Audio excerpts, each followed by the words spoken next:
We are up to today the Gemara the pay in Nedarim. We're actually up to the pay of a base in the very top of the page. So we had an argument between Rabbi Yossi and the Chachamim, and we said that a neder, a husband has the right to know the wife's neder. If the neder is something that is inui nefesh, that means it's detrimental, it's negative, then we say that the husband knows a neder forevermore. Even they divorce, becomes a widow, that neder is gone.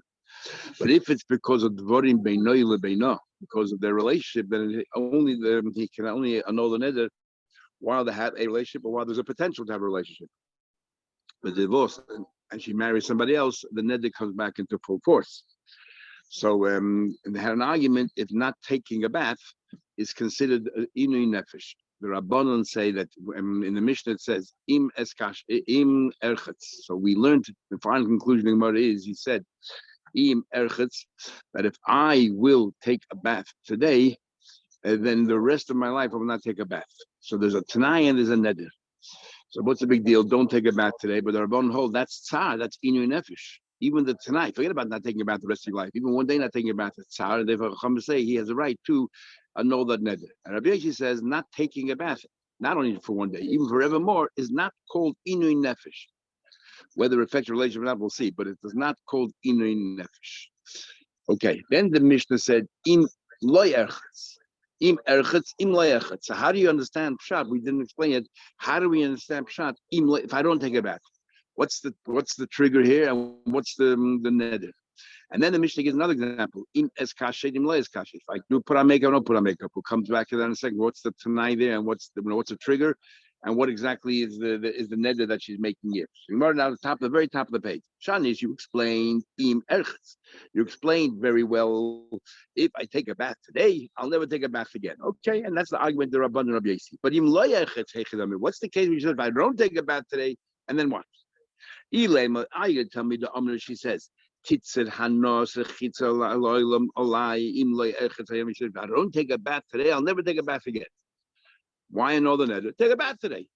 And there's no pain in taking a bath. On the contrary, it's a good thing. Why do we have to give the husband the right? It's not some willingly a right. You can only do it when we have no choice. Let her go ahead and go and take a bath. Why should we give the husband the right to go and cancel the neder? She says that if I take a bath today, I'll continue to take a bath all the time, right? It's just safe. If I don't take a bath today, I'll ask to take a bath in the future. So take a bath.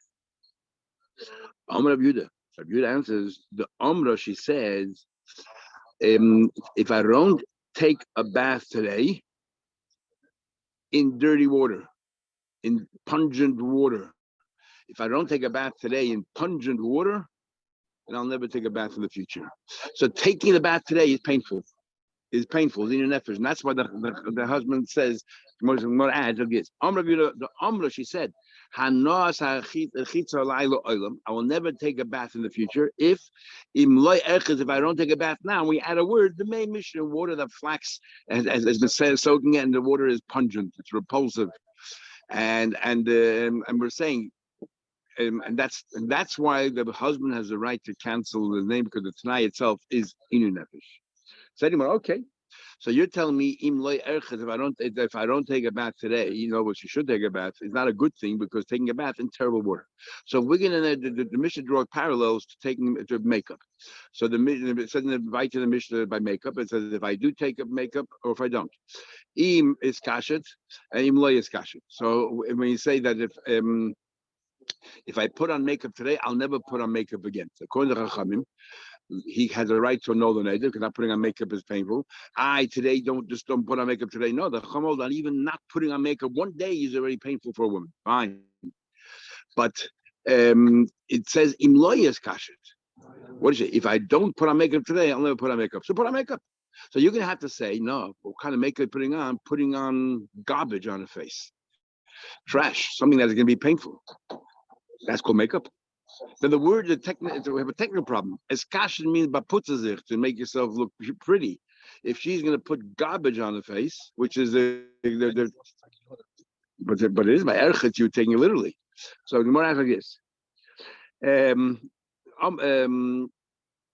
The kavasa, that's a question. So what's going to be the parallel? The Tani, it says in the Mishnah further, if I do not put on makeup today, I'll never put on today. I'll put on the future. Now, the way you learned, if I don't take a bath, it means it will take a bath, but a dafka in dirty water. So when it comes to makeup, it means if I don't put on makeup today with dirty, something dirty, imloyes kasha benefit. Lichluch, which is like, yes, exactly. Lichluchu, what kind of kisha is that beautifying her? That makes it look ugly. Shemar explains, you're right. The Mishnah is talking about two, it's not one, the converse, the flip side. Yes or no. No, it's two different cases. The Amra, she said, number one is, she says, if I bathe today, I'll never take a bathe again. And bathing and denying yourself bathing one day is already painful, so the husband couldn't think. And the same thing with makeup. If I put on makeup today, I'll never put on makeup again. So the only way to save herself is by not putting on makeup today. But she wants to wear makeup, and it's painful for her not to go outside in the street without makeup. She's embarrassed, whatever. And actually, we had a big machlek in about Basel Yud, and we have a taste of the Shabbos that embarrassment could be worse for a woman. And we had a Sanhedrin that embarrassment is worse than pain for a woman. Okay. Then, but the next part of the mission is not if I don't take a bath. I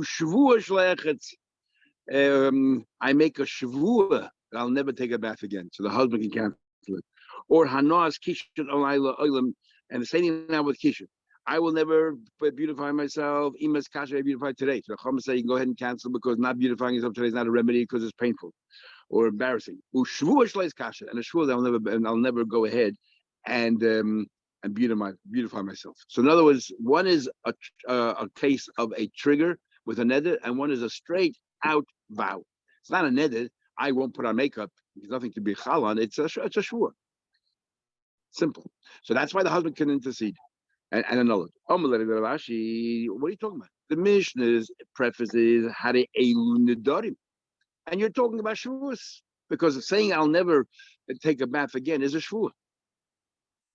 The Mishnah should have added the word and shavuos, Nedarim and shavuos. The example the way you're learning the Mishnah right now is I make a promise I will never take a bath again, or I make a promise I'll put on makeup. That's a shavuot. So the Mishnah should have called it shavuot.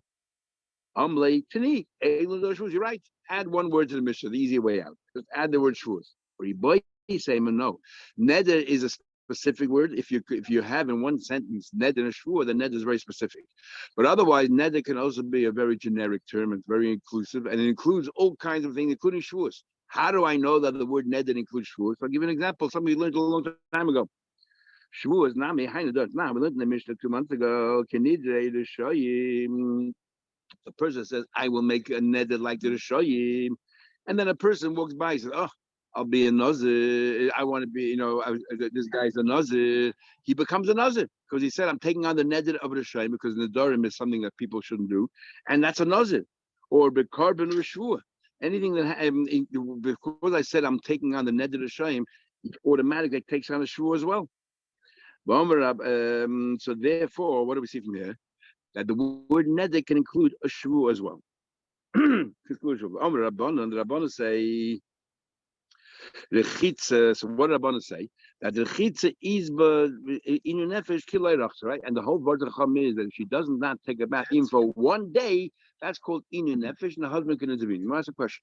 Where do we find inuyim means like self-inflicted deprivations? Where do we find that Yom Kippur is a perfect example? You have 5 inuyim. You have 5, and now we know you only get cut off in Yom Kippur if you work, because the Torah clearly says whoever works today will be cut off. But also if you eat and drink, because eating and drinking is the worst kind of inuyim, and therefore you get kares. But if you take a bath, if you do the other inuyim, there's no kares involved. Now, if you're telling me taking a bath is inui, so if somebody takes a bath on Yom Kippur, they should get kares because you did not go ahead and do one of the inuyim. You're telling me Chacham hold that not depriving of a bath even for one day is already called an inui. So the question. It says that on your kippur, even though they're all forbidden, the only time you receive chorus, you get cut off your people is if you ate or drank over you work on your kippur bavad. Now, if you're going to tell me, If you're going to tell me that if you don't, you're going to tell me that a woman says that if I don't take a bath today, so just don't take a bath. And we say, no, the husband has the right to go ahead and to cancel the neder because it's considered eating nefesh. Is the Yom Kippurim kirachas chayiv kares. So on Yom Kippur, if somebody goes ahead and bathe himself, there should be chayiv kares because you just didn't, you breached one of the nuim. Amar Rava says that your comparison is very superficial. Why is that? Rava says, you have to look at the context. By Yom Kippurim, what does the Torah say? The Torah says, I want you to anosechem. I want you to feel the pain. I want you to feel the pain. The pain has to be immediate. If you don't eat, you miss a meal, you already feel discomfort. You don't drink, you feel discomfort. If you don't take a bath for one day, you don't feel, it's cumulative. You don't feel straight away the discomfort. Mills of the hashta, only those things that you feel the discomfort straight away. So therefore, eating and drinking is karas. But Mashen by not taking a bath, you don't feel the pain straight away. So therefore, on Yom Kippur, it's not included. But when it comes to Nedarim, it's not right now. It has to be painful. Anything that eventually becomes painful, the husband has a right to annul. It says in pasuk. Kol Neder v'chol Shavuos Isa la'anis nefesh, that she deprives herself. La'an is a future tense.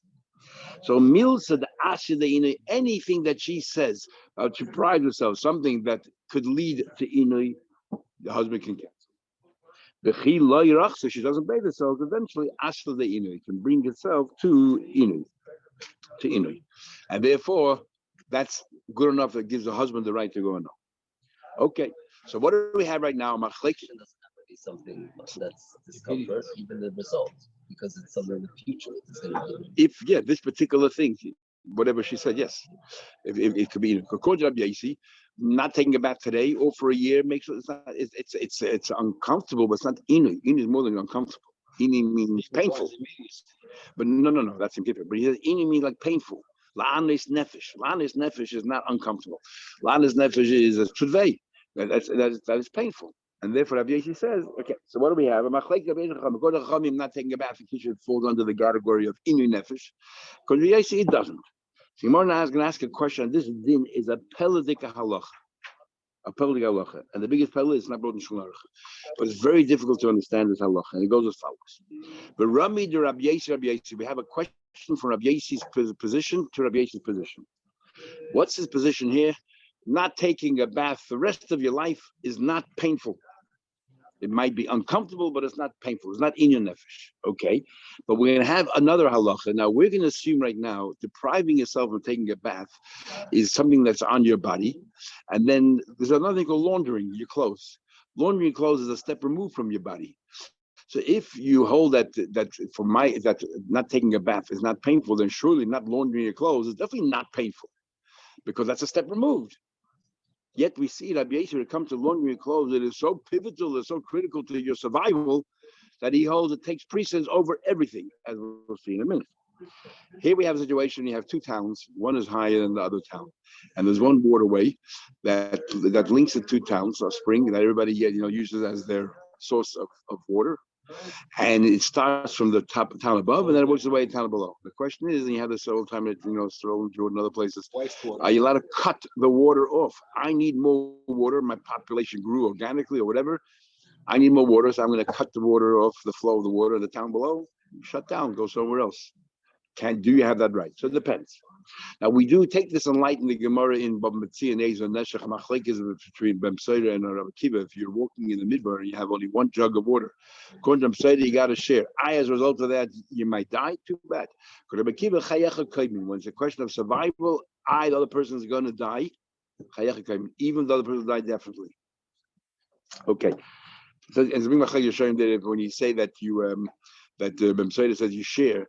Is that even if you know for sure you're going to die, or only if it's a suffix? Is Reb Sarah saying where there's a suffix sakana for you, and you're definitely saving somebody else? Put yourself in a suffix sakana to save somebody else. Reb Kiva says no, you don't even have to put yourself in a suffix sakana to save somebody else. In fact, according to some, you're not allowed to put yourself in something to save somebody else. And or others say no. That Reb Sarah's case is talking about a vada sakana, and even so, Reb Sarah says you have to share equally. If you die, you die. And Abu Kiva said, no, chayacha kaidin. But if it's a suffix, then maybe Abu Kiva's might, you should put yourself in a suffix. Okay, this is the story. Mayan, there's a spring, Shabnei Ha'ir, there's a spring that belongs, let's say city A is city B. City A is above. Chayehen v'chayachen kaidin. There's not enough water for both towns. The town above has the right to use up all the water for itself, and their chayim comes first. As a result of that, the other might not survive. So be it. What about, okay, there's enough sufficient water for both of them to drink, and not have excess water. They use that for their animals. But it's an insufficient amount of water for both sets of animals. Their stock, their livestock comes first. What happens? Okay, you have sufficient water not only for drinking water but also for your animals to drink, but you have insufficient water for everyone to use it to launder their clothes. Question of you laundering your clothes or them laundering clothes. You're laundering your clothes come before theirs. Hear this? There's insufficient amount of water. So the question of your laundering, not only my animals, my laundering, versus they won't have enough to drink. In that case, of course, come first. Comes along the base says, no. Taking care of your needs precede or take precedence over the survival of others. Big machlek is not so much in the Shainim here, but more a little bit between the words of Poskim and other places. When we say chaya chay, we're talking about pekuach nefesh. And even so, Mike Fisas Rabbi Yossi take it first. Or it's a question of excess water. No, they have the bare minimum to live, but nothing more than that. So here, chaya chay would mean just their life needs. According to other Poskim, exactly. They want to drink more, not just the bare necessities, have to ration the water. Now, but even that, Mike Fisas comes before their water. That's all Rabbi Yossi. Now, kvisa is a step removed from your own body. If Rabbi Yossi says that laundering clothes is so important that it takes precedence over other people's drinking water, what do you think about taking a bath? Surely it's important. So how can you tell me Rabbi Yossi holds that not taking a bath is not inu nefesh? The goof itself is not. Surely. Yes. Kvisa alima Rabbi Yossi. Rabbi Yossi holds that laundering your clothes is more important than taking a bath. Why is that? Kudama Shmuel. Shmuel said the following three things. Hi arbo visa. If you have dirt sitting there in your head, the reisha in your head, masa de avira. If you don't clean your head, you don't shampoo it and remove all your dandruff, it can affect your eyesight.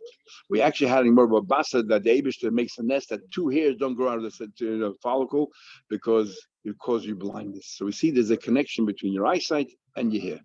What does that do to people who are bald? But so there you have.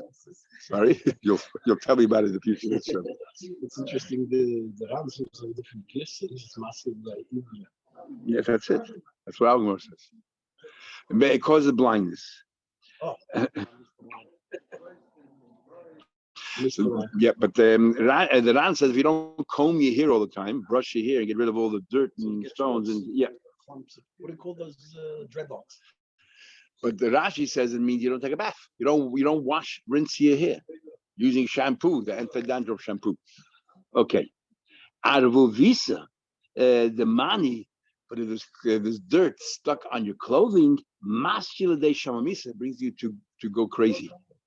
Go crazy. And avavisa the gufa, if you don't take a bath and there's dirt all over your body, masculine day shichli the kibbeh. You'll have all kinds of boils and shchin. You'll have all kinds of boils and so on and so forth, and pains. So now, which is worse? So interesting. The Ran says it's worse. Why is it worse? Because there's no cure for going crazy. That's what the Ran says. Others say just that it's worse, it's more painful. As if to say there's an argument. Are there other cures for somebody who has problems, mental issues, mental health? Are there cures for mental health or not? So there seems to be a fundamental argument of showing here. Are there cures? The Ran says there are no cures for mental health issues. And therefore, the Ran says that's why laundering is more serious. He says here, no. In other words, there's no refuahs there. So when the Ran is explaining why is laundering your clothes more important, because if you don't launder your clothes, it drives you crazy, makes you crazy. And but if you don't take a bath, okay, so you have boils, you have pain, but it's not. There's always cures for that, especially when you start taking a bath, and so on. But what do we have from here? That Rabbi Yossi, you're right. Rabbi Yossi holds that laundering your clothes is very important, and taking a bath is not so important. So taking a bath is not considered inu nefesh. Is not considered inu nefesh. Now, what's very interesting is that, and these halachas are not brought down in Shulchan Aruch. You would think 2 towns is an important halacha about the irrigation. I mean, we do have other places that it says in Bamitzia that the person there used to be a person in charge of the waterways. Who gets the water to channel the water to clog the water, especially for irrigation of the fields. They would use up all the water. In Australia right now we have constant fights between the states about water rights, because if all the farms higher up in the river take away all the water, we have water left for South Australia. And the federal government has to constantly try to negotiate some kind of an arrangement. It's a constant problem. And there we say, Taka, the person who's in charge has to be Dafka somebody, certain rules, because he's an officer, he can make decisions. But we do find a fascinating halacha. And the question where it comes from. Shmuel says, a woman, it seems from Shmuel about a nursing woman, that a woman who is nursing could take from the Rambam. This Shmuel is an Ebenezer. If a woman in Payalf, if a woman is nursing and the husband has to give her food to provide, she should have the milk to be able to nurse the child. If she says, I need more food, more than normal rations, or I don't like this kind of food, I want other foods, then there's a machlekes. One opinion says that she has to give him that extra food, and what happens the other one says you don't. Now, what happens because of this extra food? On account of that, she might lose the milk. She might not be able to nurse the child. So you're putting the child in a suffix sakana, but she isn't tsar. Says the Beis Shmuel, I don't understand this halacha. He says, this woman's tsar should take precedence over killing a child. Where do you find such a concept that tsar should take precedence over suffix never? Where does the Rambam get this halacha from? The Beis Shmuel says, that's our Gemara right here. The Beis Shmuel says exactly that the tsar of what? Of laundering your clothes, it takes precedence of the drinking water. And in other words, the Beis Shmuel, so what's pshat? The Beis Shmuel learns the Gemara literally, that we're talking about the other people don't have any drinking water. We're talking about suffix akonis nefashis. But the people up here need to launder their clothes because they might go crazy. Their tsar takes precedence over pekuch nefesh. But the Beis Shmuel, the Chelek B'Chayki says, I have no makkah for halacha, which means the Chelek B'Chayki says, our Gemara is not talking about the dying. Our Gemara is talking about where they have just enough to live on. They want excess water. It's tsar versus tsar. Oh, tsar versus tsar. My tsar comes before your tsar. And that's how the Beit Hater wants to understand the Gemara. But that's the machlekes right there between the Beis Shmuel and the Chelek B'Chayki. How do you understand Pshat Gemara? Others want to say that this is not, laundry clothes is not a question of tsar. It's like Karas Nefashis, going crazy, losing your mental health is also, you're no longer a living person. You're no longer considered alive, and therefore that can be counted as Sakanas Nefashis. If this is what makes you mad, that is counted as Sakanas Nefashis. It's not a question of tsar versus tsar. And so, Marit wants to learn that the Shmuel they don't understand exactly Pshat Shulchan Aruch. They don't misunderstood the Rambam. The Rambam is not talking about a child that was born. He's talking about an Uber while she's pregnant, and that's why she has craving. No, that's why she has cravings. No, it doesn't say breastfeeding. There's 2 halachas. One about breastfeeding, and then the Rambam says this. So the Rambam says the Rambam here is not talking about breastfeeding. He's talking about here, why does she want more food? And who has cravings? A pregnant woman has cravings, and therefore the Rambam is talking about and there's no iser of killing an Uber by Yid versus a goy, and therefore her tsar does take precedence over her, which is a chiddush in itself, but at least a much less of a chiddush because there's no question here of sakonis nefashis. Fascinating halacha, and all based on this Gemara here. So we'll stop here, and tomorrow we'll start here. I'm sure that's what we're going to be up to tomorrow as well. Louder.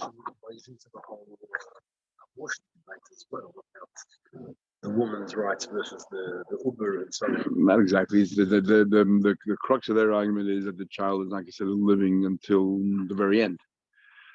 Even we, according to us, you still need a valid reason. You can't just stop and go tonight. Yeah. We're having more erechim all about that.